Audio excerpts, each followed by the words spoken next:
Tikulandireni pano patiyankhule na Ambuye. Lero ndi pa 6 January 2023 limene lili Lachisanu Friday, ndipo mawu athu oyamba akuchokera mu kalata yoyamba ya Yohane woyera mutu 5 ndime ya 5 kulekeza 13. Amene akutiwerengera mawu oyamba ndi Augustine Kachulu kuchokera ku Our Lady of Africa Cathedral, Maula, mu Archdiocese ya Lilongwe.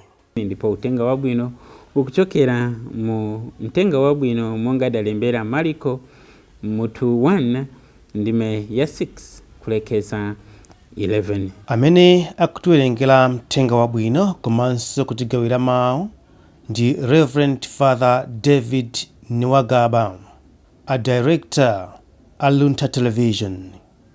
Mawu oyamba. Mawu onkala yoyamba ya Yohane woyera.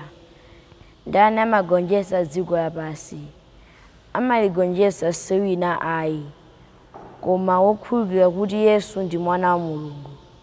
Yesu Khristu ndiye amene adabwera kudzera mamazi ndi magazi. Sadabwere mamazi okha, koma mamazi ndi magazi omwe. Ndipo Mzimu woyera ndiye amene amachitirapo umboni, pakuti Mzimuyo ndiye choona. Motero pali atatu ochitira umboni: Mzimu woyera, madzi ndi magazi.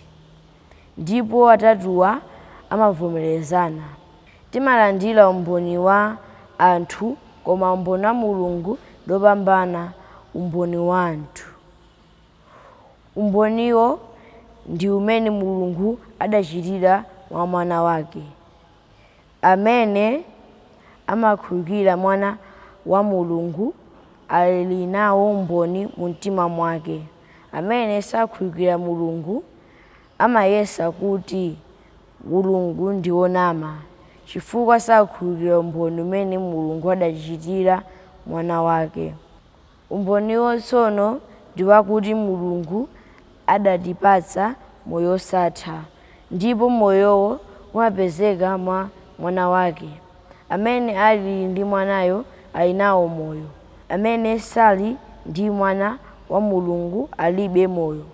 Inu amene mumakhulupirira dzina la mwana wa Mulungu, ndakulemberani zimenezi kuti muziwe kuti muli ndi moyo wosatha. Mawu a Ambuye. Tithokoze Mulungu. Ambuye akhale nanu.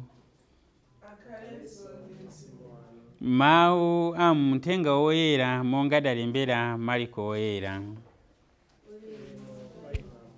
Marko mutu 1 ndime ya 6 kulekeza 11.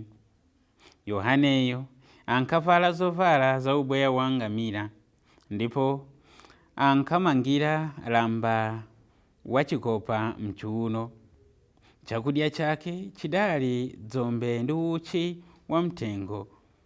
Kulalika kwake ankati, pambuyo panga pakubwera wina wamphamvu koposa ine, mwakuti ineyo ndine wosayenera ngakale kuwerama nkumasula zingwe za nsapato zake. Ine ndakubatizani ndi madzi, koma iyeyo adzakubatizani mwa Mzimu woyera. Pa masiku amenewo Yesu adafika kuchokera ku Nazareti, mudzi wa ku Galileya, ndipo Yohane adamubatiza mu mtsinje wa Yordani. Potuluka m'madzimo adangoona kutambo kutatseguka, ndipo Mzimu woyera akutsika pa iye ngati nkhunda. Tsono kudamveka mawu ochokera kumwamba kuti, iwe ndiwe mwana wanga wapamtima, ndimakondwera nawe kwambiri. Mtenga wa Ambuye. Titamvanso mawu oyamba komanso utenga wabwino lero limene lili Friday Lachisanu pa 6 January. Ndifuna titengeponso maphunziro awiri pa malemba amene awerengedwa, ndipo phunziro loyamba amene ndikulitengapo lero ndi ili for a tourist in the park who decides to abandon the tourist guide will be lucky if they go back home with life. Don't abandon Christ in the dangerous world.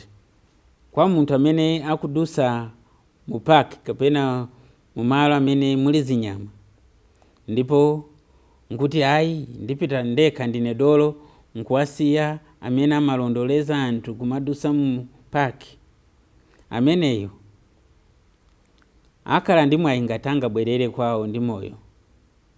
Choncho ndisataye Ambuye Yesu mu dziko lino ndi mmene ndikuopseramu.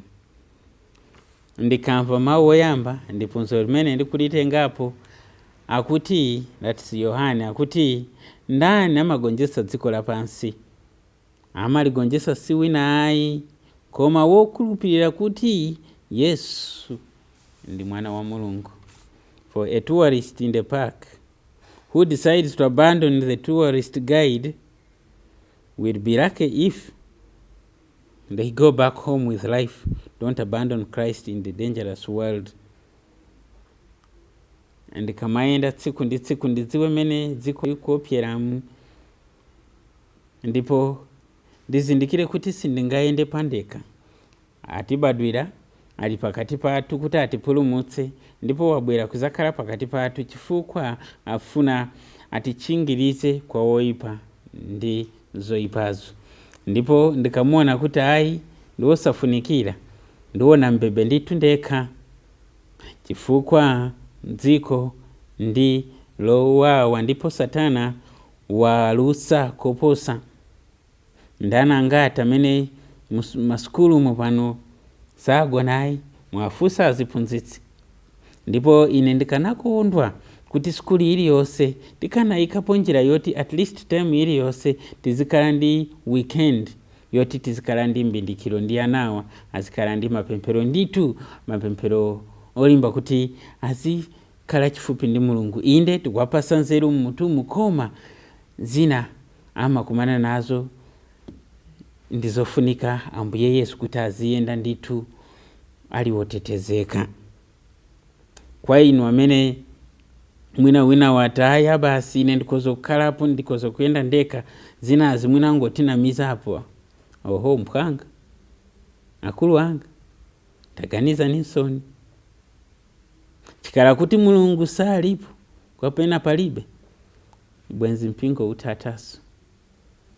Ndipo anthu amene agumana ndi zipinjo ena anali ndi makani ngata inuyo, aya zina zimwina ngotinamiza. Oho chabwino, dzikoli sungaende wekha, sindingaende ndekha, olo ndili wansembe ndifuna mapemphero tsiku ndi tsiku, chifukwa pali misempa yambiri imene Satana waika munjira zanga ndi njira zanu. Phunziro lachiwiri limene ndikulitengapo ndi ili: recognizing your gifts does not make mine disappear.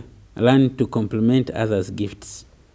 Recognizing your gifts does not make mine disappear. Learn to complement others' gifts. Ndikaona mpaso zimene zili maiwe, sijimapangisa kuti mpaso zimene zili mwaine zichoke, sindichokere ayi. Choncho ndiphunzire kuyamikira mpaso zimene zili mwawina. Ndikamva utenga wabwino ndi phunziro limene ndikulitengapo. Yohana kuti, pambuyo panga pakubwera wina wamphamvu koposa ine, mwakuti ineyo ndine wosayenera ngakhale kuwerama nkumasula zingwe za nsapato zake. Recognizing your gift that not make mine disappear. Learn to complement others' gifts. Kuti ndione mpaso zili mwa inu, sisimapangisa kuti zanga zichokei. Yohana kudziwa ntchito yake imene Mulungu anamulengera, akudziwanso kuti akubwerayi ali ndi ntchitonso yoposa ya iyeyo, ndipo akumuonesa kwa anthu ameneyi. Ndikamayenda tsiku ndi tsiku, sindingadziwe zonse zapansi pano ayi. Amene akujambula pano zinthu zikuti muone bwinobwino nkumva zimene a Felix Msomali. Mphatso yake ili pamenepo ndipo sindingaitenge kwa yeyo. Na yenso ndikamuza kuti abwera azakale pamene ndilipa. Ambo poponya mwina inu ndinu kaswiri mu engineering.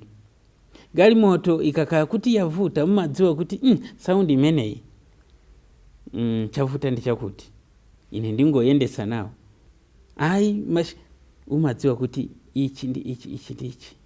Choncho timafunana, timasowa kuti wina akalepo inenso kuti ndikhale moyo. We are interdependent. Recognizing your gift does not make mine disappear.